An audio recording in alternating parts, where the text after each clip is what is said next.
خیرکم من تعلم القرآن وعلمہ، تم میں سے بہترین شخص وہ ہے جو قرآن سیکھے اور سکھائے۔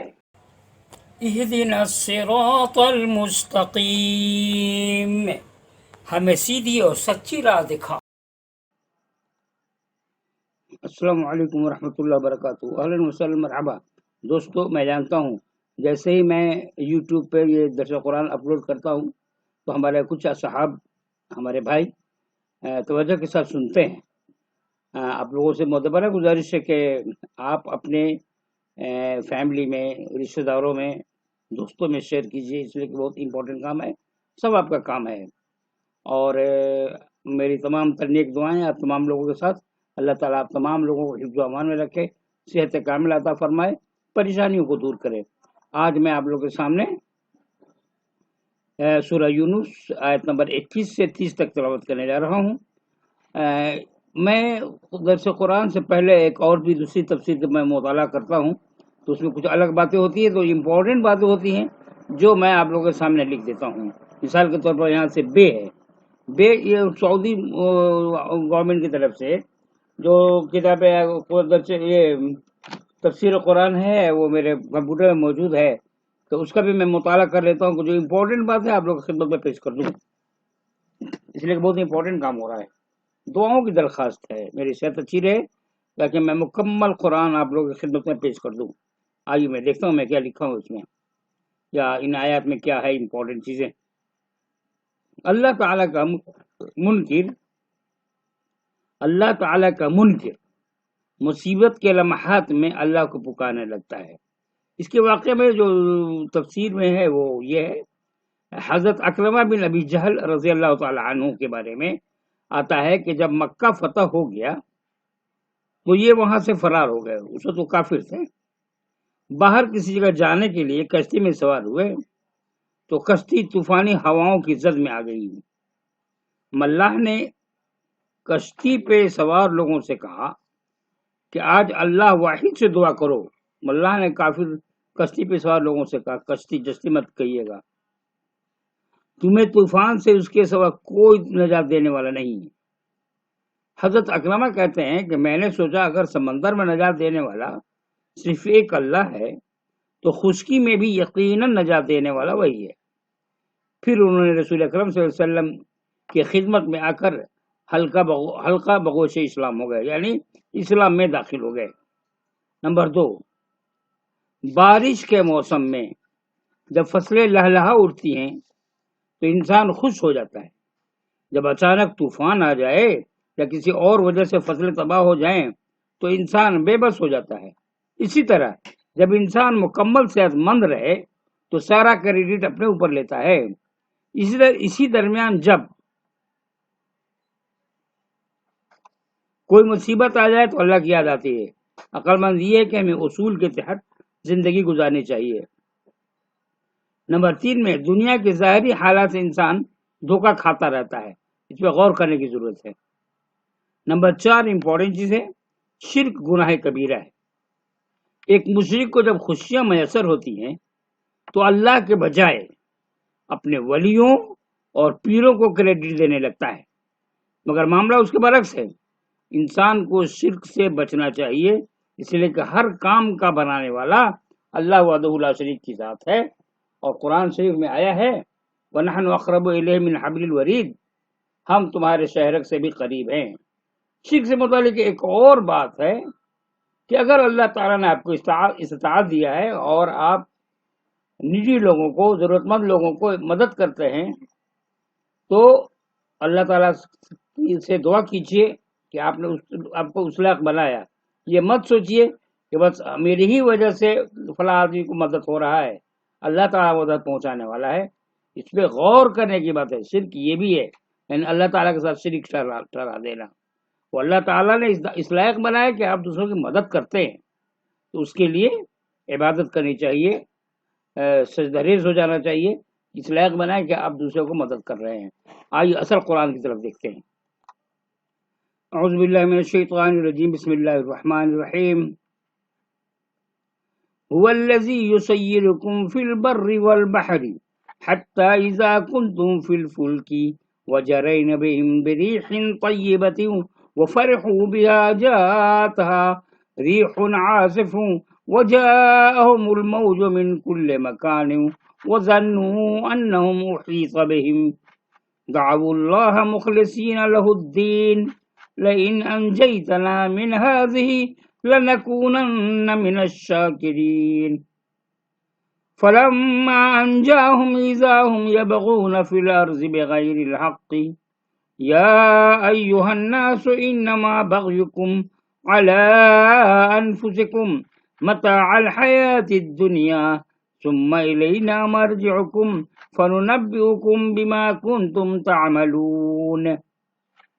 ترجمہ: وہ اللہ ہی ہے جو تم کو خشکی اور تری میں چلاتا ہے، چنانچہ جب تم کشتی میں سوار ہو اور کشتیاں لوگوں کو لے کر موافق حالات سے چل رہی ہوتی ہیں اور لوگ اس سے خوش ہوتے ہیں کہ یکایک تند ہوا آتی ہے اور ان پر ہر جانب سے موجیں اٹھنے لگتی ہیں اور وہ گمان کر لیتے کہ ہم گر گئے، اس وقت وہ اپنے دین کو اللہ ہی کے لیے خالص کر کے اس کو پکارنے لگتے ہیں کہ اگر تو نے ہمیں اسے نجات دے دی تو یقیناً ہم شکر گزار بندے بنیں گے۔ پھر جب وہ ان کو نجات دے دیتا ہے تو فوراً ہی زمین میں ناحق کی سرکشی کرنے لگتے ہیں۔ اے لوگوں، تمہاری سرکشی تمہارے اپنے ہی خلاف ہے، دنیا کی زندگی کا نفع اٹھا لو، پھر تم کو ہماری طرف لوٹ کر آنا ہے، پھر ہم بتا دیں گے جو کچھ تم کر رہے ہو۔ آئیے تفسیر دیکھتے ہیں۔ انسان ایک بے حد حساس وجود ہے، وہ تکلیف کو برداشت نہیں کر سکتا۔ یہی وجہ ہے کہ انسان پر جب تکلیف کا کوئی لمحہ آتا ہے تو فوراً سنجیدہ ہو جاتا ہے، اس وقت اس کے ذہن سے تمام مصنوعی پردے ہٹ جاتے ہیں۔ فکر کے لمحات میں آدمی اس حقیقت کا اعتراف کر لیتا ہے جس کا اعتراف کرنے کے لیے وہ بے فکری کی لمحات میں تیار نہ ہوتا تھا۔ اس کی ایک مثال سمندر کا سفر ہے۔ سمندر میں سکون ہو اور کشتی منزل کی طرف رواں دواں ہو تو اس کے مسافروں کے لیے بڑا خوشگوار لمحہ ہوتا ہے۔ اس وقت اس کے اندر ایک جھوٹا اعتماد پیدا ہو جاتا ہے، وہ سمجھ لیتے ہیں کہ ان کا معاملہ درست ہے، اب اس کو بگاڑنے والا کوئی نہیں ہے۔ اس کے بعد سمندری ہوائیں اٹھتی ہیں، پہاڑ جیسی موجیں مسافروں کو چاروں طرف سے گھیر لیتی ہیں، ان کے درمیان بڑے سے بڑا جہاز بھی معمولی تنکے کی طرح ہچکولے کھانے لگتا ہے۔ بظاہر ایسا معلوم ہوتا ہے کہ اب ہلاکت کے سوا کوئی اور دوسرا انجام نہیں۔ اس وقت خدا کے منکر خدا کا اقرار کرتے ہیں، دیوتاؤں کو پوجنے والے خدا واحد کو پکارنا شروع کرتے ہیں، اپنی قوت اور اپنی تدبیر پر بھروسہ کرنے والے ہر دوسری چیز کو چھوڑ کر صرف خدا کو یاد کرنے لگتے ہیں۔ یہ ایک تجرباتی ثبوت ہے کہ توحید ایک فطری عقیدہ ہے، توحید کے سوا دوسرے تمام عقیدے بالکل بے بنیاد ہیں۔ یہ تجربہ بتاتا ہے کہ خدا کو نہ ماننے کے لیے آدمی خواہ کتنا ہی فلسفہ پیش کرے، حقیقتاً اس قسم کی تمام باتیں بے فکری کی نظریہ سازی ہیں۔ انسان اگر جانے کہ دنیا کے مواقع محض وقتی طور پر اس کو امتحان کے لیے دیے گئے ہیں تو وہ فوراً سنجیدہ ہو جائے، اس کے ذہن سے تمام مصنوعی دیواریں گر جائیں اور ایک خدا کو ماننے کے سوا اس کے لیے کوئی چارہ نہ رہے۔ وہ وقت آنے والا ہے جب انسان خدا کے جلال کو دیکھ کر کانپ اٹھے اور تمام خدائی باتوں کا اقرار کرنے پر مجبور ہو جائے، مگر عقل مند وہ ہے جو موجودہ زندگی کے تجربات میں آنے والی زندگی کی حقیقتوں کو دیکھ لے اور آج ہی اس بات کو مان لے جس کو کل ماننے پر مجبور ہوگا، مگر کل کا ماننا اس کے کچھ کام نہ آئے گا۔ انما مثل الحیات الدنیا کماء انزلناہ من السماء فاختلط به نبات الارض مما یاکل الناس والانعام حتى اذا اخذت الارض زخرفها وزینت وظن اهلها انهم قادرون علیها اتاها امرنا لیلا او نهارا فجعلناها حصيدا كأن لم تغن بالأمس كذلك نفصل الآيات لقوم يتفكرون۔ ترجمہ دیکھتے ہیں۔ دنیا کی زندگی کی مثال ایسی ہے جیسے پانی کہ ہم نے اس کو آسمان سے برسایا تو زمین کا سبزہ خوب نکلا، جس کو آدمی کھاتے ہیں اور جس کو جانور کھاتے ہیں، یہاں تک کہ جب زمین پوری رونق پر آ گئی اور سنوار اٹھی اور زمین والوں نے گمان کر لیا کہ اب یہ ہمارے قابو میں ہے، تو اچانک اس پر ہمارا حکم رات کو یا دن کو آ گیا، پھر ہم نے اس کو کاٹ کر ڈھیر کر دیا، گویا کل یہاں کچھ تھا ہی نہیں۔ اس طرح ہم نشانیاں کھول کر بیان کرتے ہیں ان لوگوں کے لیے جو غور کرتے ہیں۔ تفسیر دیکھتے ہیں۔ دنیا کی زندگی امتحان کے لیے ہے، اس لیے انسان کو یہاں مکمل آزادی اور ہر قسم کے کھلے مواقع دیے گئے ہیں۔ بظاہر ایسا معلوم ہوتا ہے کہ انسان آزاد ہے کہ جو چاہے کرے اور جس قسم کا مستقبل چاہے اپنے لیے بنائے، مگر انہی حالات کے درمیان ایسے واقعات بھی رکھ دیے گئے ہیں جو سوچنے والوں کے لیے نصیحت کا کام کرتے ہیں، جو اس حقیقت کی نشاندہی کر رہے ہیں کہ یہ سب کچھ محض وقتی ہے اور بہت جلد اس سے چھن جانے والا ہے۔ انہی میں سے ایک زمین کی سرسبزی کا واقعہ ہے۔ جب بارش ہوتی ہے تو زمین ہر قسم کی نباتات سے لہلہا اٹھتی ہے، آدمی ان کو دیکھ کر خوش ہوتا ہے، وہ سمجھنے لگتا ہے کہ معاملہ پوری طرح اس کے قابو میں ہے اور بہت جلد وہ تیار فصل کا مالک بننے والا ہے۔ عین اس وقت اچانک کوئی آفت آ جاتی ہے، مثلاً بگولا آ گیا، اولے پڑ گئے، ٹڈی دل پہنچ گیا اور ایک لمحہ میں ساری فصل کا خاتمہ کر دیا۔ یہی حال انسانی زندگی کا ہے۔ آدمی ایک عمدہ جسم لے کر پیدا ہوتا ہے، دنیا کے اسباب اس کا ساتھ دیتے ہیں اور وہ اپنے لیے ایک کامیاب اور شاندار زندگی بنا لیتا ہے۔ اب اس کے اندر ایک اعتماد پیدا ہو جاتا ہے، وہ سمجھتا ہے کہ اس کا معاملہ اس کے اپنے اختیار میں ہے۔ اس کے بعد کسی دن یا کسی رات میں اچانک اس کی موت آ جاتی ہے۔ اپنے آپ کو بااختیار سمجھنے والا یکایک اپنے کو اس حال میں پاتا ہے کہ مجبوری اور بے اختیاری کے سوا اس کے پاس اور کوئی سرمایہ نہیں۔ آدمی اگر اس حقیقت کو سامنے رکھے تو وہ دنیا میں کبھی سرکش نہ بنے، وہ کبھی کسی کے ساتھ ظلم اور بے انصافی کا طریقہ اختیار نہ کرے۔ واللہ یدعو الی دار السلام ویہدی من یشاء الی صراط مستقیم للذین احسنوا الحسنى وزیادہ ولا يرهق وجوههم قطر ولا ذلة اولئک اصحاب الجنة هم فيها خالدون والذین کسبوا السیئات جزاء سیئة بمثلها وترهقهم ذلة ما لهم من اللہ من عاصم كأنما أوشيت وجوههم قطعا من الليل مظلما اولئک اصحاب النار هم فیها خالدون۔ اور اللہ سلامتی کے گھر کی طرف بلاتا ہے اور وہ جس کو چاہتا ہے سیدھے راستہ دکھاتا ہے۔ جن لوگوں نے بھلائی کی ان کے لیے بھلائی ہے اور اس پر مزید بھی یعنی اور ثواب ملتا ہے۔ ان کے چہروں پر نہ سیاہی چھائے گی اور نہ ذلت۔ یہی جنت والے لوگ ہیں، وہ اس میں ہمیشہ رہیں گے۔ اور جنہوں نے برائیاں کمائیں تو برائی کا بدلہ اس کے برابر ہے اور ان پر رسوائی چھائی ہوئی ہوگی، کوئی ان کو اللہ سے بچانے والا نہ ہوگا، گویا ان کے چہرے اندھیری رات کے ٹکڑوں سے ڈھانک دیے جائیں گے۔ یہی لوگ دوزخ والے ہیں اور اس میں ہمیشہ رہیں گے۔ دنیا کے ظاہری حالات سے آدمی دھوکہ کھا جاتا ہے، ویری امپورٹنٹ۔ دنیا کے ظاہری حالات سے آدمی دھوکہ کھا جاتا ہے، وہ وقتی چیز کو مستقل چیز سمجھ لیتا ہے۔ اس کا خیال یہ ہوتا ہے کہ خوشیوں اور راحتوں کی زندگی جو وہ چاہتا ہے وہ اس کو اسی دنیا میں حاصل ہو سکتی ہے، مگر انسانی آرزوؤں کی دنیا دراصل آخرت میں بننے والی ہے اور اس کو وہی شخص پائے گا جو خدا کے بتائے ہوئے طریقے کے مطابق اس کو حاصل کرنے کی کوشش کرے گا۔ دنیا میں آدمی بالفرض سب کچھ حاصل کر لے تب بھی وہ اس پر قادر نہیں کہ اپنی زندگی کو دکھ اور غم سے پاک کر سکے۔ یہاں ہر خوشی کے ساتھ کوئی اندیشہ لگا ہوا ہے، یہاں کی ہر کامیابی بہت جلد کسی دکھ کی نظر ہو جاتی ہے۔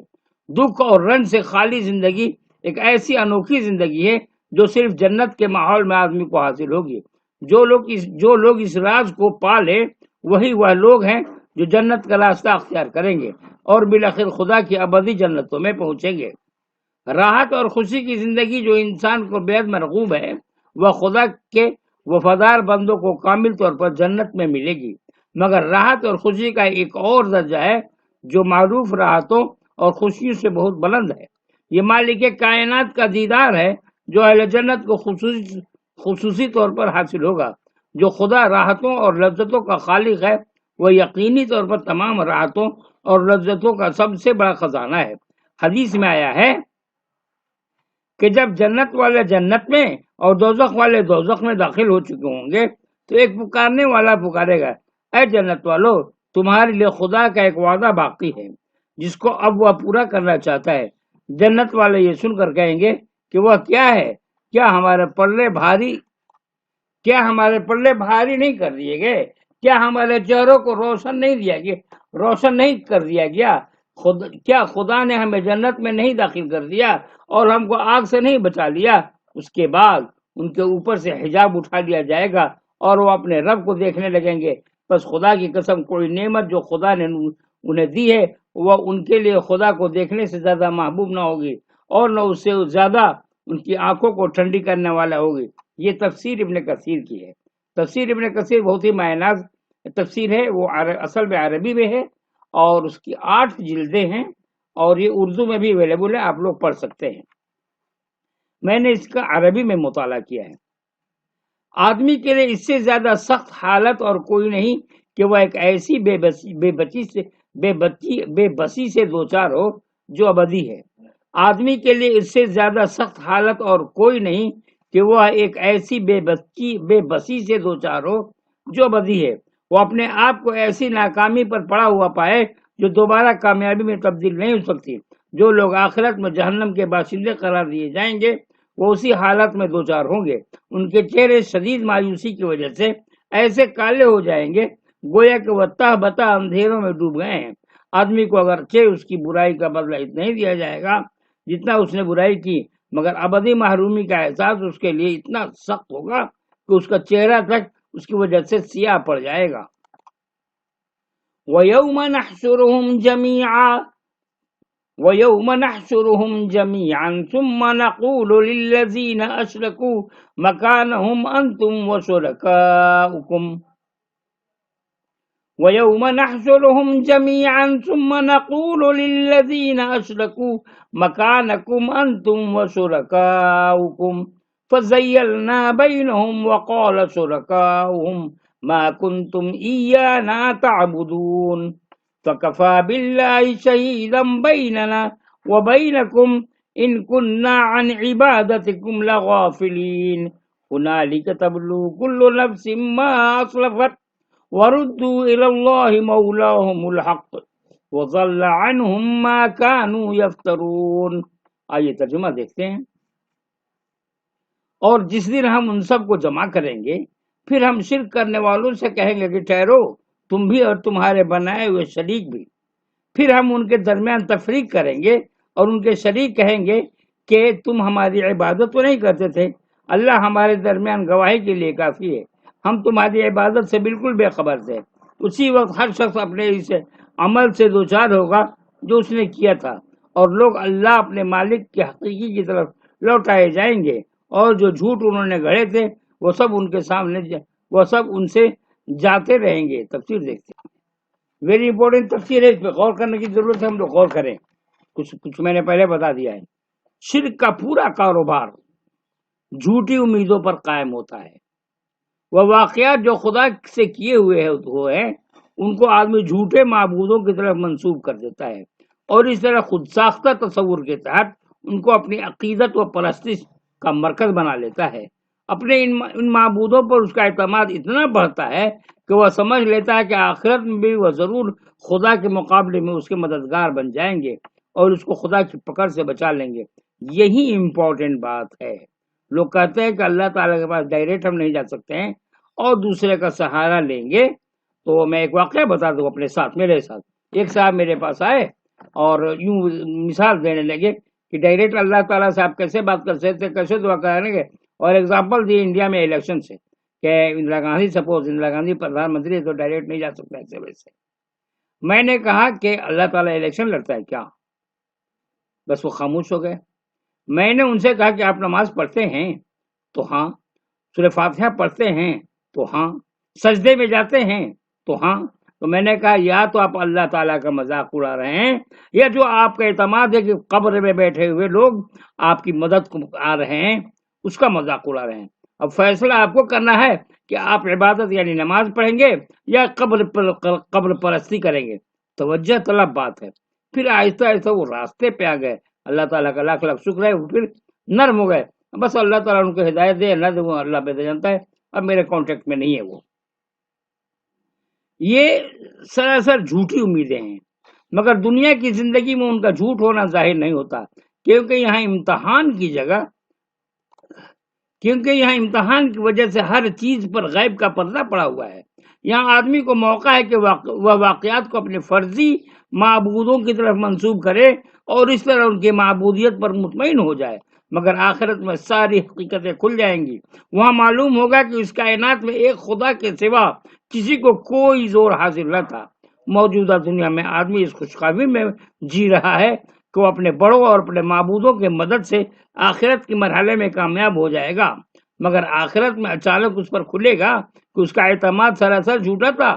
یہاں کسی کو صرف وہی ملے گا جو اس نے خود کیا تھا۔ فرضی سہارے وہاں اس طرح غائب ہو جائیں گے جیسے کہ ان کا کوئی وجود ہی نہیں تھا۔ دوستو، یہیں تک میں ختم کرتا ہوں۔ کل انشاءاللہ تعالیٰ آگے میں آپ کے سامنے تلاوت کروں گا۔ دعاؤں کی درخواست